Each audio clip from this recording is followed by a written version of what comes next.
우리 가끔 제가 서울에 가면 꼭 시내버스나 마을버스를 이렇게 많이 탑니다. 옛날 또 향수도 있고 해서 그런데 오래된 구도심에서는 전철역과 이 동네를 연결하는 마을버스가 굉장히 유용하고 또 사람들도 많이 이용합니다.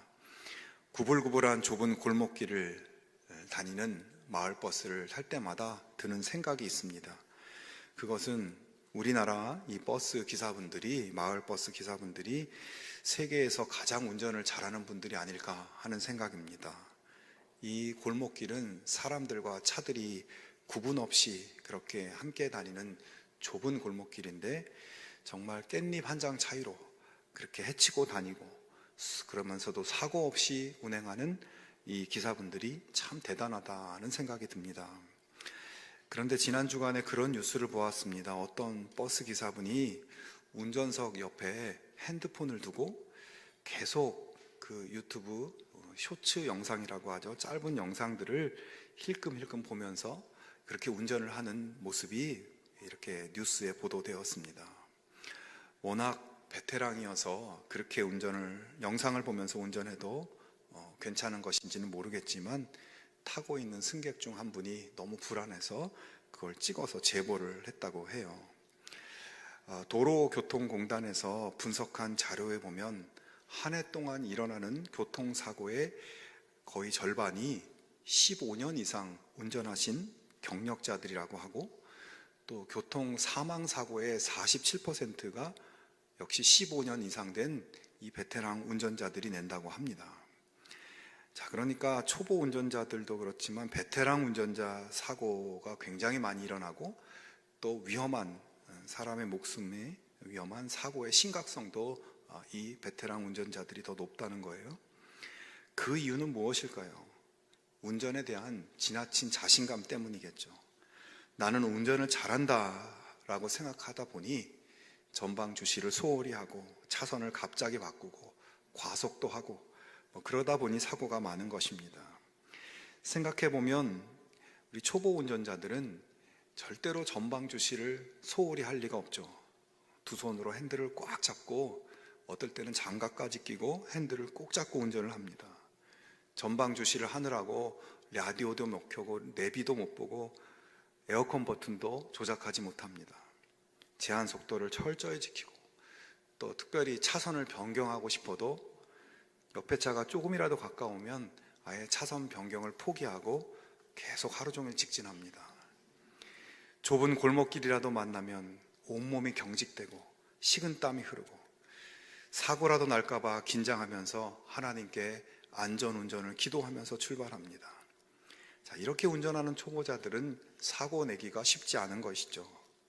하지만 운전 경력이 쌓이고 도로에 익숙해지면 어느 순간부터 핸들을 한 손으로 잡고 좋아하는 노래를 크게 틀고 휴대폰으로 친구와 통화도 하고 문자도 보내고 영상까지 보면서 운전을 합니다. 처음에 조심스러움과 긴장은 없어지고 마치 운전의 모든 것을 통달한 것 같은 착각에 빠져 그러다가 사고를 내는 것이에요. 오늘 본문 말씀에 나오는 다윗 왕도 베테랑 운전사와 같은 비슷한 실수를 하고 있는 것을 봅니다. 본문의 내용은 다윗 왕이 이스라엘 백성들의 인구 조사를 하는 장면이에요. 오늘날의 정부에서도 교육이나 또 복지나 주택이나 이런 여러 가지 이 사회 전반에 걸쳐서 정책을 수립하기 위해서 인구 현황을 파악하는 인구 조사를 오늘날도 하기도 하는데 그 옛날 고대 시대에도 그렇게 인구 조사를 했었다는 겁니다. 그 당시에는 보통 세 가지 목적이었다고 해요. 세금을 부과하기 위해서, 또 나라를 위한 노역을 부과하기 위해서, 또 군대 징집을 위해서 그 고대 시대에도 인구조사를 했답니다. 그러니까 나라를 유지하고 외부적인 위협으로부터 지키기 위해서 그렇게 시행한 것이죠. 그래서 예나 지금이나 이 나라를 이끌어가는 사람들한테 인구조사는 중요하고 유익한 도구입니다. 자, 그런데 다윗이 실시한 인구조사에 대해서 오늘 본문은 아주 의외의 평가를 하죠. 7절에 보면 하나님이 이 일을 악하게 여기셨다라고 말씀합니다. 다윗의 인구조사를 하나님이 악하게 여기셨다는 거예요.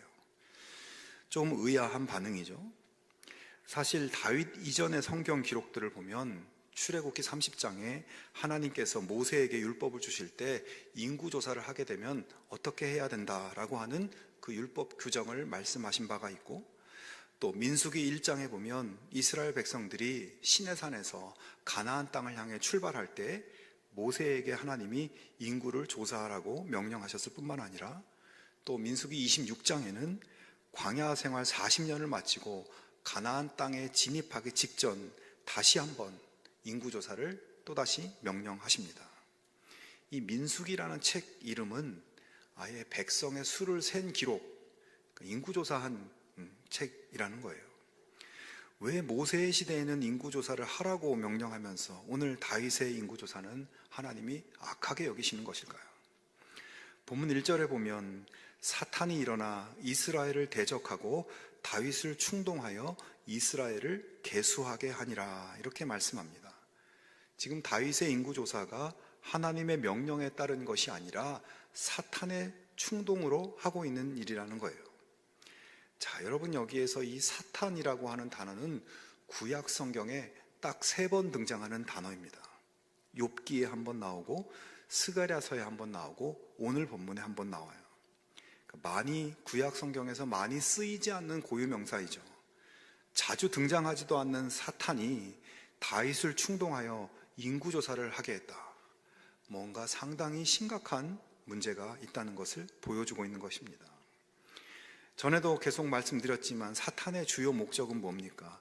하나님과 백성 사이를 멀어지게 만드는 거죠. 사탄을 성경에서 뭐라고 정의합니까? 속이는 자라고 정의합니다. 즉, 사탄은 사람들에게 하나님이 없다, 하나님 말씀 들을 필요 없다, 너의 삶의 주인은 너 자신이다, 그렇게 속여서 죄를 짓게 하고 하나님으로부터 멀어지게 만들어서 사망으로, 영원한 사망인 지옥으로 떨어지게 만드는 악한 존재입니다. 자, 지금 이 사탄이 우는 사자같이 먹을 것을 찾아다니다 다윗을 공격 목표로 삼은 거예요. 다윗은 하나님의 마음에 합한 사람이라는 인정을 받을 만큼 훌륭한 믿음의 사람이었지만 사탄은 그런 다윗을 내버려 두지 않고 어떻게든 하나님으로부터 멀어지게 만들기를 소원했습니다. 그래서 다윗의 마음의 약점을 파고들어서 충동하고 악을 행하게 하고 하나님으로부터 멀어지게 만드는 거예요. 자, 사실 다윗은 오늘 본문에 인구조사를 하게 되기까지 이스라엘의 왕으로서 많은 것을 이룩했습니다. 즉위 초기에는 그 직전 왕이었던 사울을 추종하는 세력들이 여전히 위협하고 있었는데 그런 것들을 지혜롭게 평정했습니다. 12지파로 나뉘어져 그렇게 분열되어 있던 그 나라의 내적인 위기를 잘 통합해서 하나의 민족, 하나의 국가를 세우는 일에 그가 성공했습니다. 외부적으로는 여호수아 시대부터 사사 시대를 거쳐서 그토록 괴롭혀왔던 블레셋을 물리치고 이스라엘의 주변의 크고 작은 이방 민족들을, 그들의 도전을 모두 평정해서 그야말로 평화의 시대를 다윗이 열었습니다. 신앙적으로는 빼앗겼던 하나님의 언약궤를 찾아와서 흔들리던 영적 질서를 바로잡았습니다. 가나안 땅에 들어와서 300년이 넘도록 헤매고 있던 이스라엘, 이 나라를 반듯하게 세우고 그 어느 때보다 국력이 든든해졌고 영토도 확장되었습니다. 이 다윗 왕은 그래서 가장 위대하고 존경받는 왕이 되었어요. 다 하나님의 은혜로 하나님께서 복을 주셔서 그렇게 된 것이죠. 자, 그런데 여러분, 이렇게 정말 잘 나갈 때 조심해야 되는데 다윗의 마음에 틈이 생긴 것입니다. 한마디로 자기를 과시하고 싶은 마음이 생겼어요. 내가 이룩한 이 나라가 얼마나 대단한지 자랑하고 싶었습니다. 다른 나라의 왕들처럼 자기가 이 나라의 주인인 것처럼 의식하고 행동하려고 했습니다. 교만해진 거예요. 여러분, 다윗은 지금까지 하나님의 도우심으로, 하나님의 은혜로 여기까지 왔고 모든 싸움을 자기 힘으로 한 것이 아니라 하나님 주신 힘으로 싸웠다고 하면서 항상 그렇게 고백했는데, 역대상 17장에 보면 여호와 하나님이여 나는 누구이오며 내 집은 무엇이기에 나에게 이에 이르게 하셨나이까? 주께서 주의 종에게 베푸신 영예에 대하여 이 다윗이 다시 주께 무슨 말을 하오리까? 이렇게 고백합니다. 나는 양을 치는 소년 목자였고, 우리 집안은 이방인의 혈통이 섞인 그런 유력한 집안도 아니었고, 부자 집안도 아니었고, 인간적으로 내세울 것이 아무것도 없는 그런 사람이고 그런 집안이지만, 하나님께서 그렇게 부족한 나를 인도해 주시고 나를 영예로운 왕의 자리에 세우신 것을 감사하며 고백하고 있습니다. 평생에 이룬 모든 승리와 그동안의 모든 것이 내 능력으로 된 것이 아니라 하나님의 전적인 은혜로 된 것임을 인정하고 감사했습니다. 그러나 다윗의 마음속에 그런 감사가 점점 사라지고 은혜 의식이 흐려지고 상실돼 가고 있었고, 사탄은 그 틈을 이용해서 다윗을 충동했습니다. 야, 그거 하나님이 한 게 아니라 너가 한 거잖아. 너가 얼마나 고생하고 너가 얼마나 노력했냐. 네가 이룬 이 모든 것, 누구도 넘볼 수 없는 것, 너는 정말 대단하다. 네 앞으로 너보다 더 위대한 그런 사람은 나오지 못할 거야. 사탄의 이러한 충동은 잘 보면 아담과 하와에게 했던 작업과 거의 똑같은 그런 것입니다. 사탄이 아담과 하와에게 뭐라고 충동했습니까? 야, 너희가 얼마나 훌륭한데, 너희도 하나님처럼 될 수 있어. 너희 힘으로 얼마든지 잘할 수 있어. 잘 살 수 있어. 하나님 말 그런 거 안 들어도 돼. 사탄은 아담과 하와에게 했던 방식으로 다윗의 마음을 충동했고, 다윗은 그런 충동에 넘어가 버린 것입니다. 여러분, 본문에 다윗이 명령한 인구조사의 결과를 보고하는 장면이 5절에 나오는데, 요압이 백성의 수요를 다윗에게 보고하니 이스라엘 중에 칼을 뺄 만한 자가 110만 명이요 유다 중에 칼을 뺄 만한 자가 47만 명이라, 이렇게 보고합니다. 전체적인 인구의 수도 조사했겠지만 특별히 칼을 뺄 만한 자, 지금 당장이라도 군대로 동원될 수 있는 인원이 다 합쳐서 157만 명이라는 거예요. 자, 고대 시대의 이 자료들을 조사해 보면 이집트 람세스 2세 때 이집트 역사상 최대 규모의 병력으로 동원된 인원이 약 2만 명이었다고 되어 있습니다. 고대 여러 제국들 가운데서도 100만 명 이상의 군대를 동원할 수 있는 나라는 흔치 않았다고 합니다. 자, 그런데 철기 시대 다윗 왕 때 157만 명, 주변의 어떤 나라와도 비교가 되지 않는 압도적인 군사적인 잠재력을 가지고 있다는 것을 보여주는 것입니다. 그러니 다윗이 얼마나 어깨에 힘이 들어갔겠어요. 그때까지 이스라엘의 역사를 보면 이런 결과는 기적적인 결과입니다. 그 전까지만 해도 이스라엘은 그 지역에서 언제나 이리 치이고 저리 치이고, 여기 가서 두들겨 맞고 저기 가서 주워 터지는 그런 연약한 나라였습니다. 하지만 다윗이 왕이 되면서 이스라엘은 계속 상승했어요. 그리고 다윗은 자신의 업적을 구체적인 숫자로 보고 싶었고 자랑하고 싶었던 것입니다. 그 모든 것이 하나님의 은혜로 된 것임을 망각하고 스스로 교만해진 거예요. 욕심이 잉태해서 죄를 낳듯이 자기를 과시하고 싶은 욕심을 타고 사탄이 들어와서 다윗 왕의 눈과 귀를 어둡게 만들고, 결국 다윗은 하나님을 멀리 떠나는 죄를 짓고 만 겁니다. 그 죄의 결과가 무엇입니까? 죄의 결과는 사망이라고 말씀했듯이 온 나라가 죽음의 슬픔의 소리가 들립니다. 구체적으로 7만 명이 전염병으로 죽게 돼요. 너무나 안타까운 이야기죠. 여러분, 다윗의 인생을 보면 전체적으로 큰 틀에서 보면 하나님과 동행한 위대한 믿음의 왕이었어요. 그러나 아주 중요한 실수가 2번 있었습니다. 첫 번째는 자신의 부하의 아내를 취하고 그 부하를 죽게 만든 사건이죠.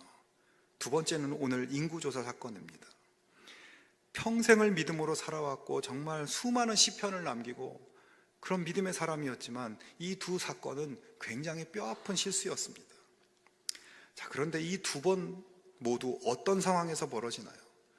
전부 다 그가 잘 나갈 때, 편안할 때, 부족함이 없어 보일 때 벌어집니다.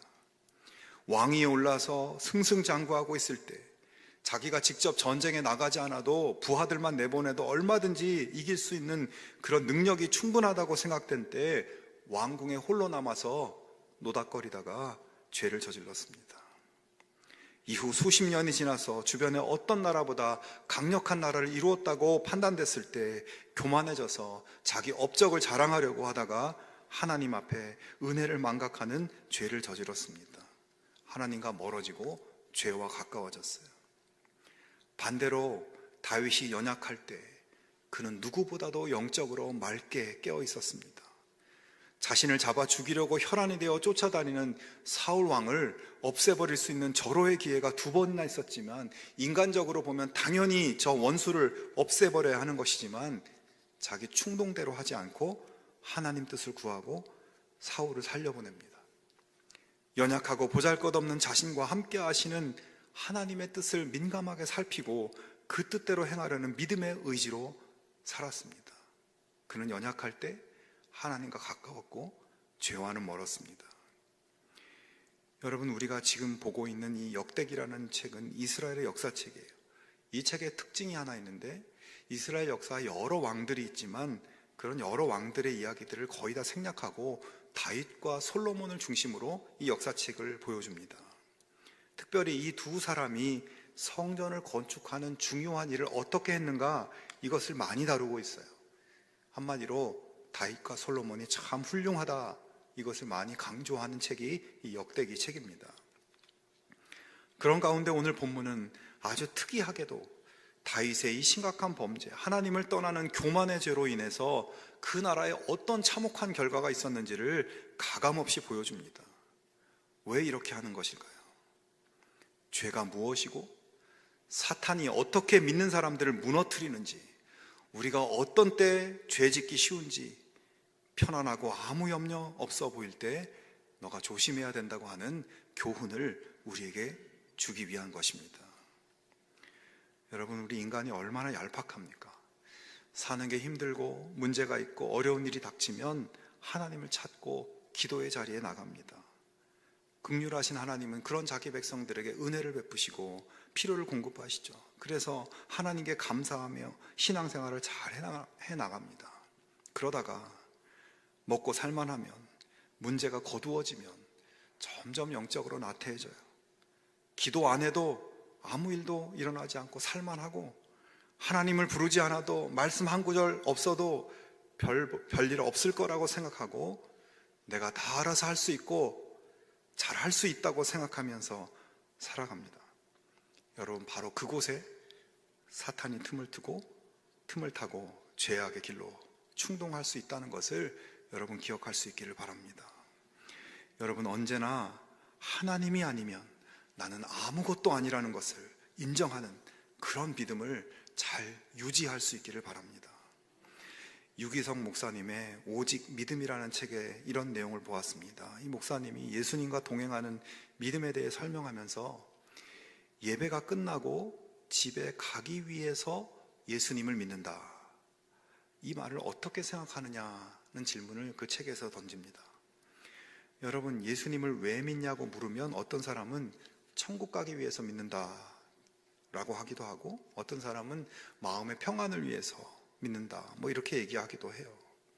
그런데 예배가 끝나고 집에 가기 위해서 예수님을 믿는다, 좀 황당한 이야기죠. 여러분은 이 말이 어떻게 느껴지십니까? 이 말이 황당하고 또 어색한 이유는 무엇일까요? 많은 사람들이 예배가 끝나고 집에 가는 거, 그 정도는 예수님을 굳이 의지하지 않아도 내가 할 수 있다고 생각하기 때문이에요. 그러나 여러분, 예배가 끝나고 집에 가는 일이 겉보기에는 너무나 쉽고 너무 사소하고 단순한 일처럼 보이지만 사실 그 사이에 무슨 일이 벌어질지 아무도 알 수 없는 것입니다. 버스를 타든 전철을 타든 차를 운전하든 걸어서 가든 집에 도착하기까지 수많은 변수와 상황이 벌어질 수 있습니다. 집에 도착한 이후에도 마찬가지예요. 그 집안에서 어떤 일이 일어날지 아무도 예측할 수 없습니다. 여러분, 너무나 평범해 보이는 일상의 한순간도 모두 하나님의 은혜로 안전하고 편안할 수 있다는 것을 여러분 인정할 수 있기를 바랍니다. 하나님이 나에게 건강을 주시고 나에게 인지할 수 있는 능력과 지각할 수 있는 능력을 주셔서 그 은혜로 내가 걸을 수 있고 전철도 탈 수 있고 운전을 할 수 있다는 것을 인정하며 사는 것이 죄짓지 않고 하나님과 동행하는 삶입니다. 반대로 걸어가는 거, 운전하는 거, 그거 내가 하는 거지, 하나님과 상관없는 일이야, 그런 패턴으로 하나님을 인식하지 않고 그렇게 사는 것이 죄로 흘러가는 입구가 되는 것이에요.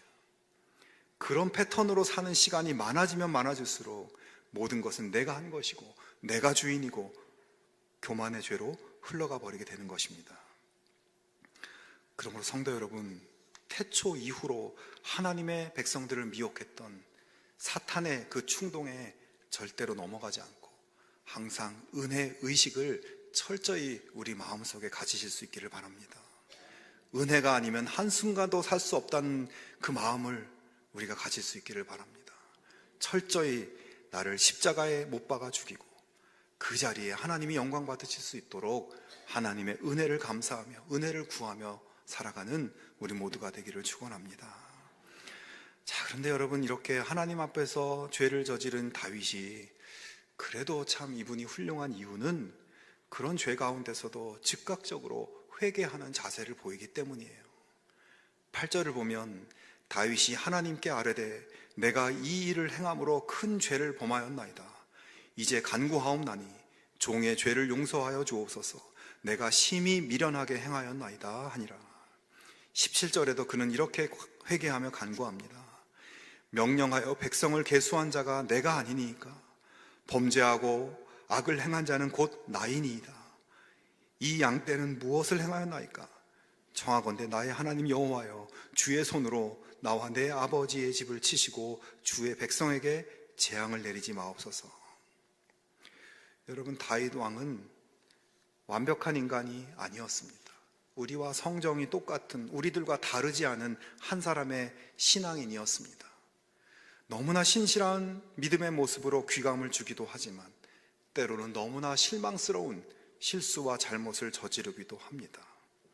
그러나 다윗은 그렇게 잘못된 길을 가다가도 그것을 인지하면 지체 없이 하나님께 돌아오는 믿음을 가지고 있었습니다. 여러분, 다윗의 위대함은 하나님 앞에서 자신의 치부나 잘못을 솔직하게 인정하고 곧바로 뉘우치는 이 회개의 용기에 있습니다. 사실 이 다윗이 왕이었잖아요. 이 나라의 절대 권력자였습니다. 자신의 실수나 죄를 솔직하게 인정하는 것이 이 절대 권력자들에게 쉽지 않은 일이에요.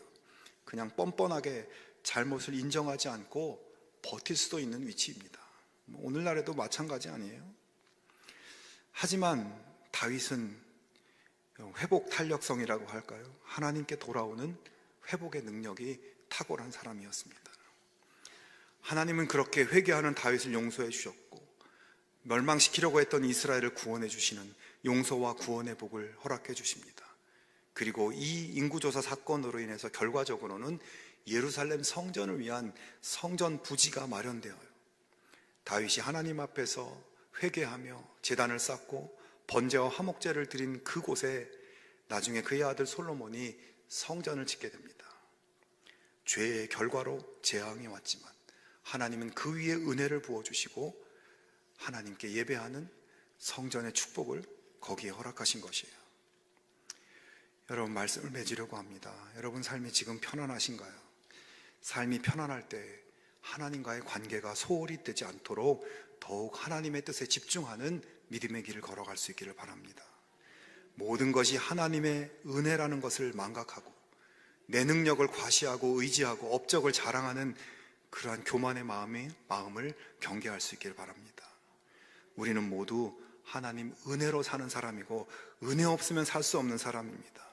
우리가 매일 숨쉬고 걸어갈 수 있고 발을 딛고 살아가는 모든 순간이, 사소해 보이는 모든 일상이 하나님의 은혜임을 인정하고 겸손하게 감사로 살아갈 수 있는 우리 모두가 되기를 주님의 이름으로 축원합니다. 살면서 실수하고 넘어져도 죄를 깨닫고 돌아오면 언제나 받아주시는 그 하나님을 바라보면서 우리가 돌아서는 용서의 그 은혜를 부어주시는, 그래서 그 하나님을 향하여 회개하는 용기를 가질 수 있는 우리 모두가 되기를 주님의 이름으로 축원합니다.